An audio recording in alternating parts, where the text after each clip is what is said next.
하룻밤만 신세 좀 질게요.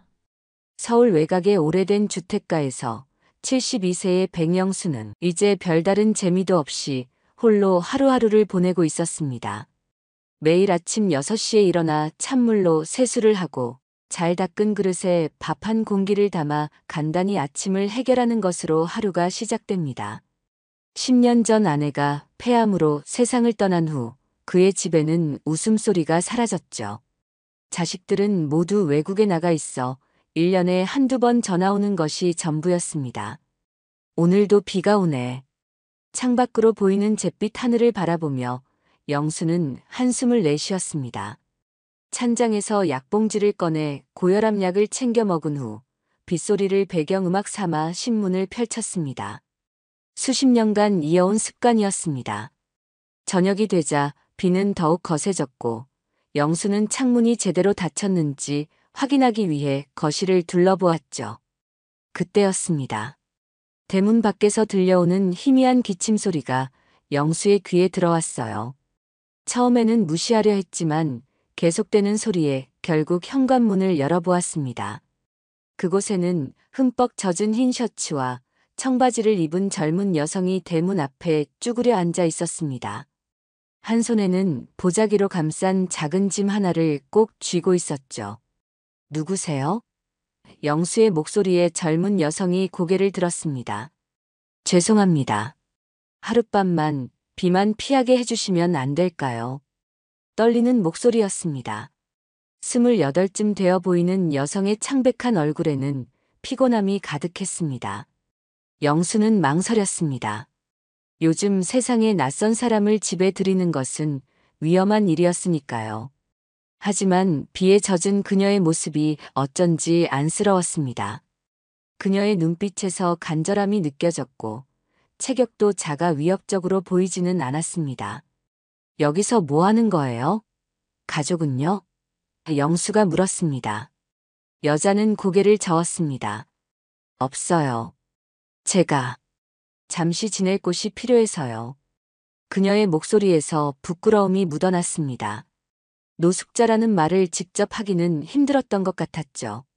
비는 계속 내렸고 영수의 마음이 약해졌습니다. 솔직히 말하자면 너무 오랫동안 혼자 지내왔기에 누군가와 함께하는 시간도 나쁘지 않을 것 같다는 생각도 들었습니다. 들어오세요. 비 그칠 때까지만 있다가요. 그렇게 지아는 백영수의 집에 발을 들이게 되었습니다. 영수는 그녀에게 마른 수건과 따뜻한 차를 건넸고 소파에서 하룻밤을 보낼 수 있도록 허락했죠. 그는 이 결정이 자신의 인생을 완전히 바꿔놓을 거라고는 전혀 예상하지 못했습니다.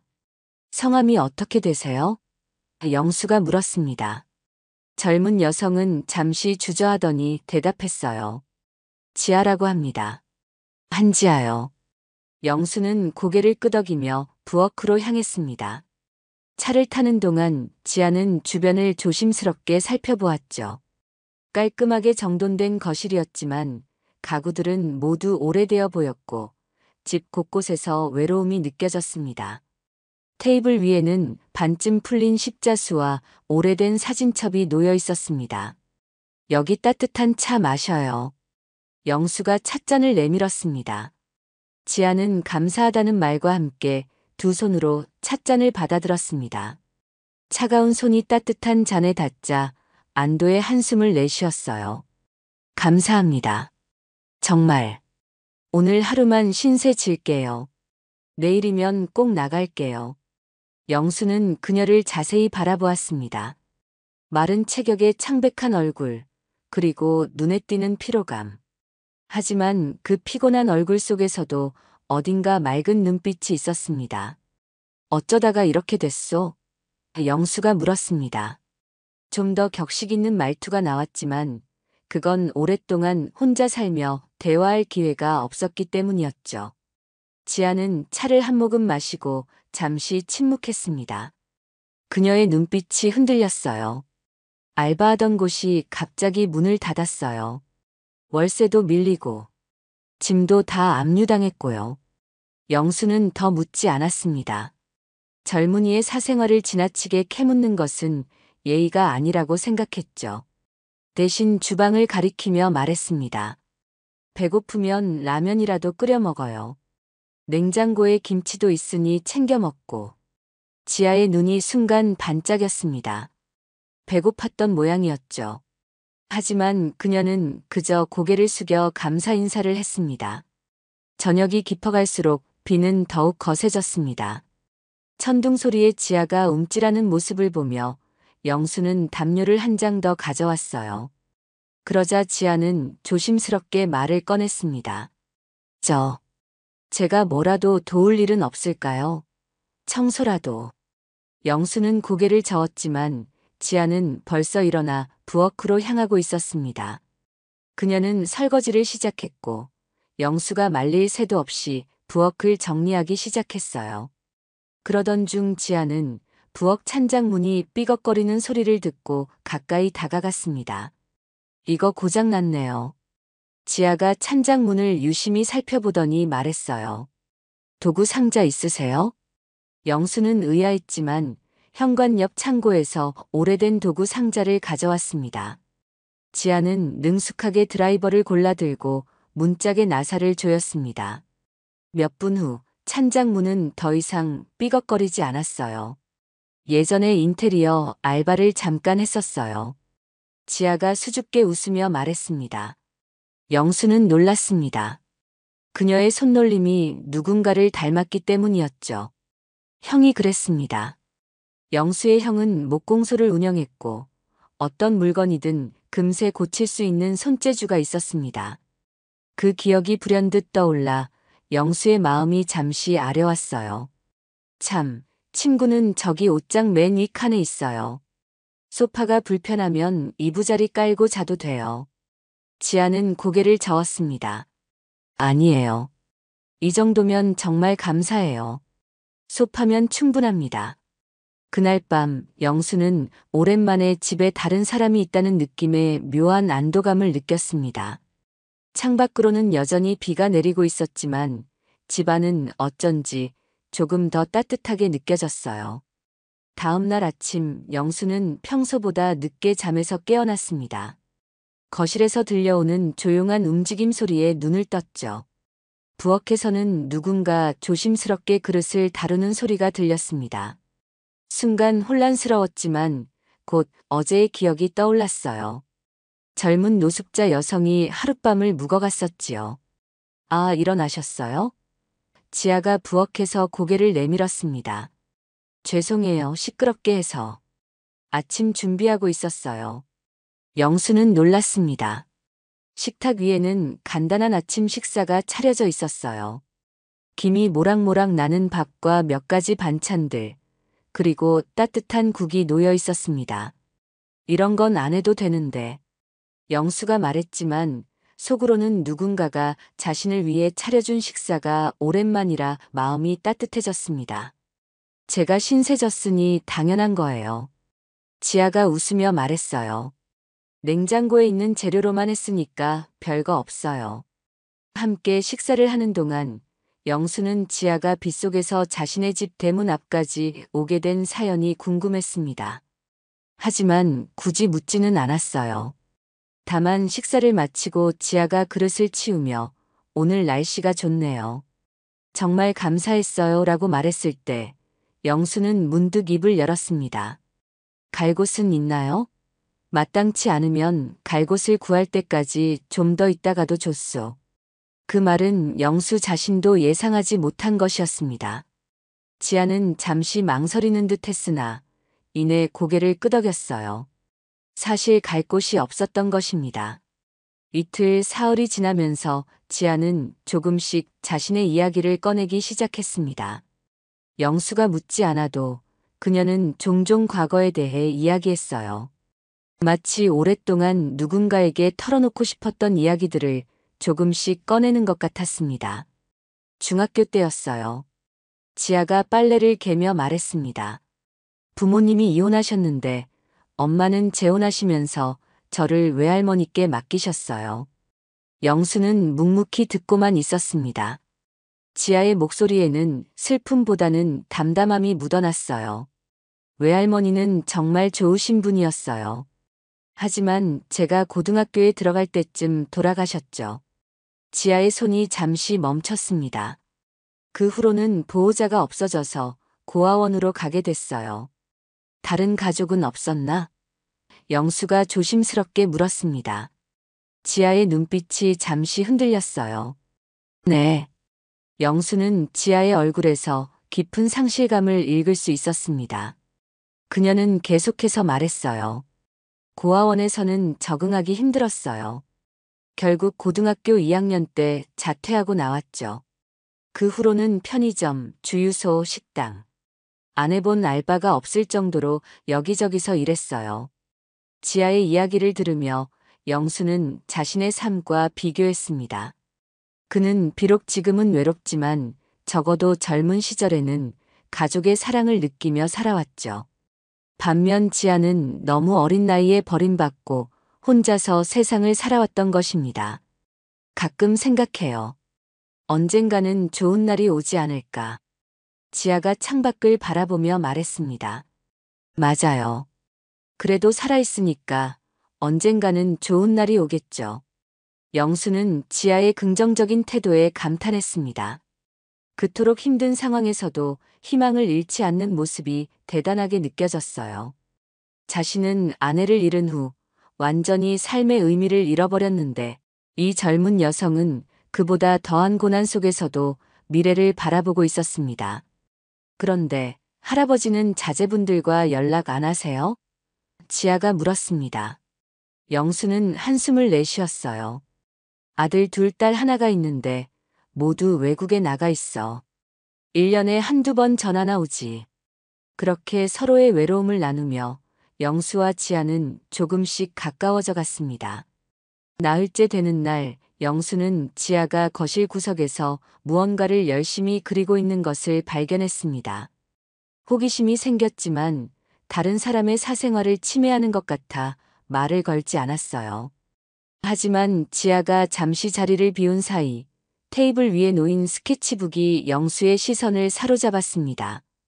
그것은 한 채의 집을 그린 풍경화였습니다. 오래된 기와 지붕과 넓은 마당, 그리고 마당 한쪽에 자리 잡은 커다란 감나무까지. 영수는 그 그림을 보는 순간 숨이 멎는 것 같았습니다. 그림 속 집은 40여 년 전 자신의 형이 살던 집과 정확히 일치했기 때문이었죠. 이건 어떻게? 영수의 중얼거림이 떨리고 있었습니다. 지아가 부엌에서 돌아와 영수가 자신의 그림을 보고 있는 것을 발견했습니다. 아, 죄송해요. 심심해서 그림을 좀 그렸어요. 이 집은 어디서 본 거예요? 영수가 떨리는 목소리로 물었습니다. 지아는 잠시 생각에 잠겼어요. 글쎄요. 어릴 때 기억에 남아있는 집이에요. 가끔 꿈에도 나오고요. 제가 그린 것 중에서는 가장 선명한 그림이죠. 영수는 소파에 천천히 앉았습니다. 머릿속이 복잡해졌어요. 이것은 단순한 우연일까요? 아니면 운명의 장난일까요? 우리 형님이 살던 집이요. 영수가 마침내 입을 열었습니다. 강원도 춘천 근처 작은 마을에 있었지. 형님은 그곳에서 목공소를 운영했었소. 지아의 눈이 커졌습니다. 정말요? 어쩌면 그런. 영수는 일어나 방으로 들어가 오래된 앨범을 가지고 나왔어요. 40년도 더 된 낡은 앨범이었습니다. 앨범을 펼치자 바랜 사진들이 나타났죠. 그중 한 장을 꺼내 지아에게 보여주었습니다. 여기 이 집이요. 사진 속 집은 지아가 그린 그림과 거의 똑같았습니다. 기와 지붕, 넓은 마당, 그리고 감나무까지. 지아는 충격을 받은 듯 사진을 바라보았어요. 그녀의 손이 미세하게 떨리고 있었습니다. 형님은 참 손재주가 좋은 분이었소. 영수가 추억에 잠겨 말했습니다. 마을에서 제법 큰 공방을 운영했지. 목공예품을 만들어 팔기도 했고 가구도 제작했소. 지아는 여전히 사진을 바라보며 듣고 있었습니다. 영수는 계속해서 이야기했어요. 형님은 손녀딸 하나를 정말 아꼈소. 자식들보다도 더 그 아이를 사랑했지. 형수님과 아들이 일찍 세상을 떠나고 며느리가 아이를 데리고 와서 함께 살았거든. 영수의 목소리가 점점 무거워졌습니다. 그런데 어느 날 며느리가 재혼한다며 아이를 데리고 떠났소.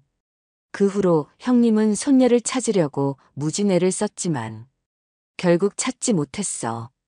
그 일로 형님은 우울증에 시달리다가 몇 년 후에 세상을 떠났소. 방 안에 무거운 침묵이 내려앉았습니다. 지아는 입술을 깨물며 사진을 바라보고 있었어요. 그녀의 눈에서 이상한 빛이 번쩍였습니다. 그 손녀딸의 이름은 무엇이었나요? 지아의 목소리가 거의 들리지 않을 정도로 작았습니다. 영수는 잠시 생각하더니 대답했어요. 백윤서였소. 백윤서. 지아의 얼굴이 창백해졌습니다. 그녀는 손으로 입을 가리며 소파에 털썩 주저앉았어요. 영수는 걱정스러운 표정으로 그녀를 바라보았습니다. 괜찮소? 무슨 일이요? 지아는 천천히 고개를 들었어요. 그녀의 눈에는 눈물이 고여 있었습니다. 제 본명은 한지아가 아니에요. 백윤서예요. 영수의 심장이 빠르게 뛰기 시작했습니다. 이것은 단순한 우연이 아니었습니다. 무언가 더 깊은 연결고리가 있었어요. 운명이 그들을 이곳으로 이끈 것일까요? 영수와 지아의 대화는 밤늦게까지 이어졌습니다. 두 사람은 각자의 기억을 조각조각 맞춰가며 진실에 다가가려 했어요. 지아는 어린 시절의 희미한 기억들을 끄집어냈고 영수는 형에 관한 이야기를 들려주었습니다. 마치 오래된 퍼즐을 맞추는 것 같았죠. 어머니가 재혼하시면서 저를 외할머니께 맡기셔서요. 그런데 외할머니는 제 성을 한시로 바꾸셨어요. 아마 어머니가 그렇게 하라고 했을 거예요. 지아가 설명했습니다. 영수는 고개를 끄덕였어요. 그랬구나. 형님이 그토록 찾아 헤맸던 손녀딸이. 밤이 깊어가는 동안 지아는 자신의 기억 속에서 더 많은 조각들을 찾아냈습니다. 어린 시절 할아버지가 나무로 만들어준 작은 토끼 인형, 감나무 아래서 함께 놀던 시간, 그리고 할아버지의 따뜻한 손길까지. 모든 기억이 다시 살아나는 것 같았어요. 아직도 기억나요. 할아버지가 만들어주신 나무 의자. 잡고 앉기 딱 좋은 크기였죠. 지아의 목소리에는 그리움이 묻어났습니다. 영수는 미소를 지었습니다. 맞아요. 형님은 손녀를 위해 특별히 작은 가구들을 만들었소. 의자, 책상, 심지어 작은 그네까지. 그네요. 마당에 있던 그네. 지아가 흥분된 목소리로 외쳤습니다. 정말 좋아했어요. 매일 그네를 타면서 할아버지가 돌아오길 기다렸죠. 대화가 이어질수록 더 많은 증거들이 쌓여갔습니다. 지아가 기억하는 세부 사항들은 영수가 알고 있는 형의 집과 정확히 일치했어요. 가장 결정적인 증거는 지아의 오른쪽 손목에 있는 작은 흉터였습니다. 이건 7살 때 생긴 거예요. 할아버지 공방에서 놀다가 넘어져서. 지아가 손목의 흉터를 보여주었습니다. 영수의 눈이 커졌습니다. 형님이 항상 이야기하던 그 사고구나. 손녀가 공방에서 넘어져 다쳤을 때 형님이 얼마나 자책했는지 모르오. 그날 이후로 공방에 아이를 절대 혼자 들이지 않았지. 모든 것이 맞아떨어졌습니다. 지아, 아니 윤서는 정말로 영수의 형, 백태수의 손녀였던 것입니다. 운명이 이 두 사람을 다시 만나게 해준 것이었죠. 이 모든 게 믿기지가 않네요. 지아의 눈에서 눈물이 흘러내렸습니다. 저는 줄곧 혼자라고 생각했어요. 그런데 이제 영수도 눈시울이 붉어졌습니다. 형님이 살아계셨다면 얼마나 좋아하셨을까. 당신을 찾기 위해 그토록 노력하셨는데. 둘은 서로를 바라보았습니다. 오랜 세월의 공백이 있었지만 이제 그들은 서로에게 가족이 되었습니다. 이제 당신은 혼자가 아니오. 나도 마찬가지고. 영수가 따뜻한 미소를 지으며 말했습니다. 며칠 후 지아는 영수의 집에 완전히 정착했습니다. 그녀는 할아버지의 동생과 함께 살게 된 것이 신기하고 감사했어요. 매일 아침 함께 식사를 하고 낮에는 각자의 일을 하다가 저녁이면 서로의 하루를 나누는 시간을 가졌습니다. 지아는 자신의 그림 실력을 살려 인터넷에서 일러스트레이션 일을 시작했어요. 작은 수입이었지만 점차 인정받기 시작했고 고정 클라이언트도 생겼습니다. 영수는 지아가 컴퓨터로 그림을 그리는 모습을 신기하게 바라보았죠. 요즘 젊은이들은 참 대단하구나. 손으로도 그리고 컴퓨터로도 그리고. 영수가 감탄했습니다. 지아는 웃으며 대답했어요. 할아버지의 손재주를 물려받았나 봐요. 두 사람의 생활이 안정되어 가던 어느 날 예상치 못한 방문객이 찾아왔습니다.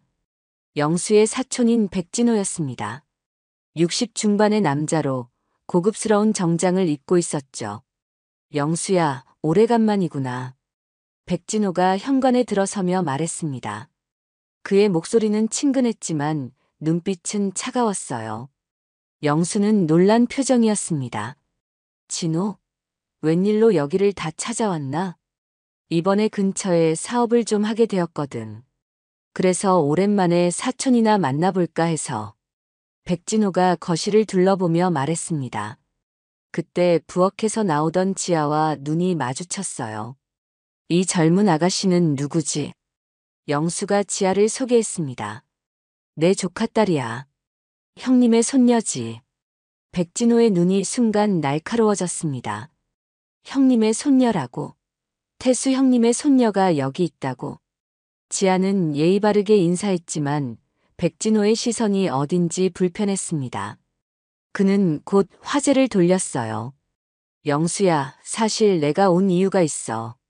이 동네가 재개발된다는 소식 들었지? 너희 집도 포함이야. 영수는 놀랐습니다. 재개발? 처음 듣는 소리인데. 아직 공식 발표는 안 됐어. 하지만 내부 소식으로는 확실해. 내가 부동산 쪽 사람들과 친분이 있어서 알게 됐지.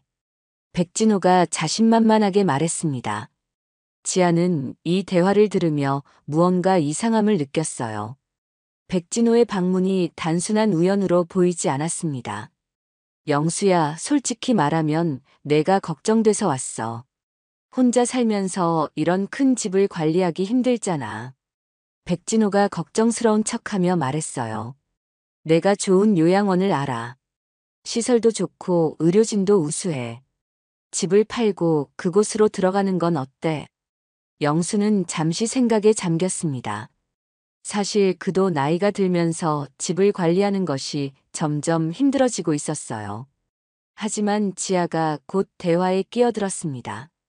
아, 걱정 안 하셔도 돼요. 제가 할아버지와 함께 살고 있으니까요. 집 관리도 제가 돕고 있어요. 백진호의 표정이 순간 굳어졌습니다.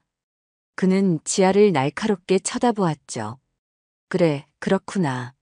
하지만 젊은 사람이 노인과 살기에는 전혀 불편함 없어요. 지아가 단호하게 말했습니다. 오히려 저한테는 가족이 생겨서 너무 행복해요. 백진호는 더 이상 말을 이어가지 못했습니다. 대신 일어나며 말했어요. 그래, 일단 생각해봐. 내가 며칠 후에 다시 올게. 그가 떠난 후 지아는 영수에게 물었습니다. 할아버지, 그분 정말 믿을 수 있는 분이에요? 영수는 한숨을 쉬었어요. 진호는 어렸을 때부터 욕심이 많았어. 특히 돈에 관해서는.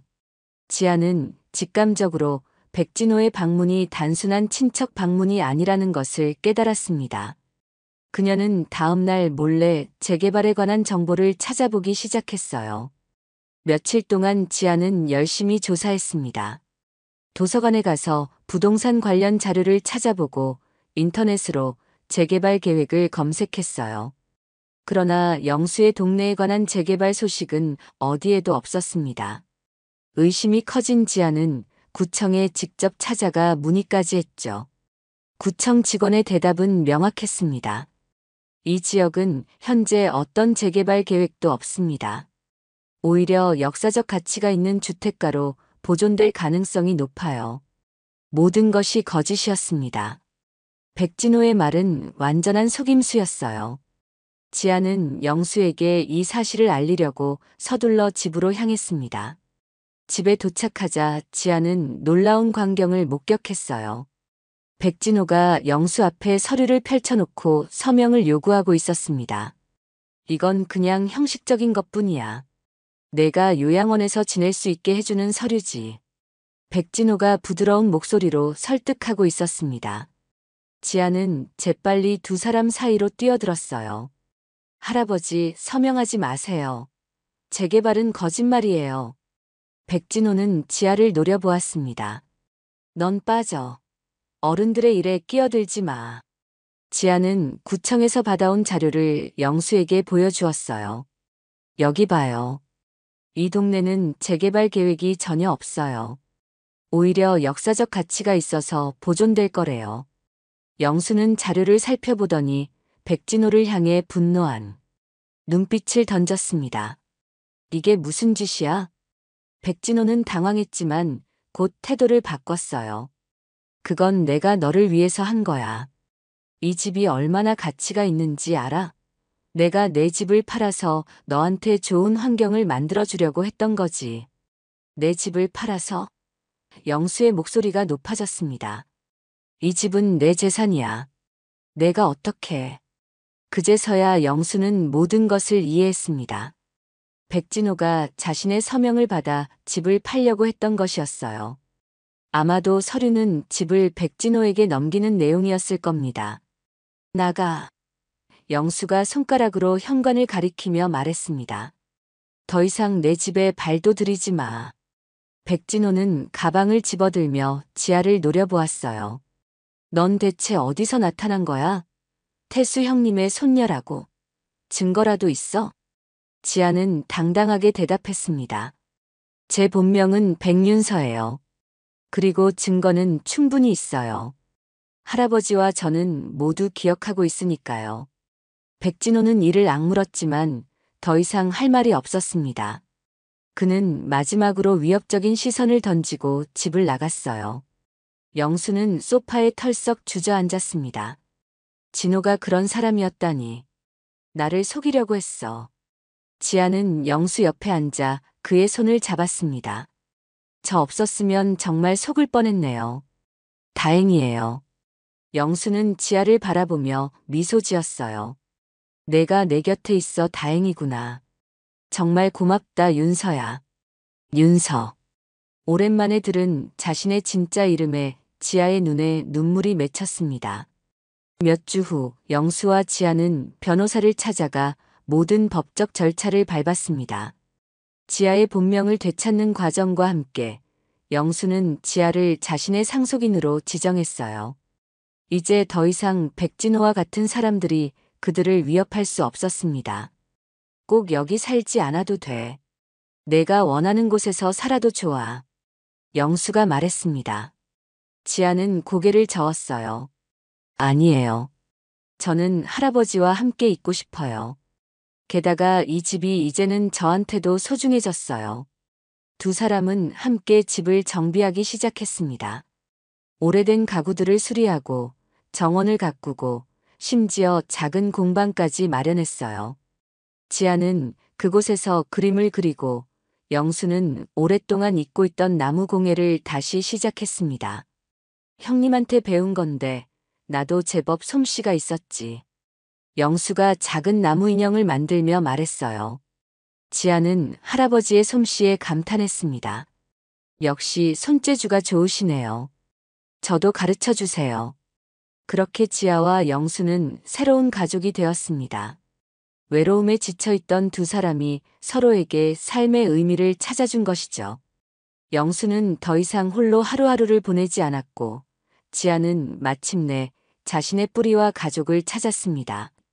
할아버지, 오늘은 제가 감자전 만들어 볼게요. 지아가 부엌에서 외쳤습니다. 영수는 미소를 지으며 대답했어요. 그래, 윤서야. 내가 도와줄게. 창문 너머로 보이는 하늘은 맑고 푸르렀습니다. 비가 그치고 맑은 날이 온 것처럼 이제 두 사람의 인생에도 햇살이 가득 비치고 있었습니다. 운명은 때로 우리가 예상치 못한 방식으로 움직입니다. 길을 잃었다고 생각했을 때 사실은 집으로 돌아오는 길을 걷고 있었는지도 모르니까요. 지아와 영수의 이야기처럼 우리 모두의 삶에도 언젠가는 비가 그치고 햇살이 비추는 날이 올 것입니다. 오늘도 귀한 시간 내어 끝까지 시청해주신 구독자 여러분 진심으로 감사드립니다. 구독과 좋아요 눌러주시면 부자 되실 거예요. 그리고 여러분의 의견도 댓글로 많이 남겨주세요. 감사합니다.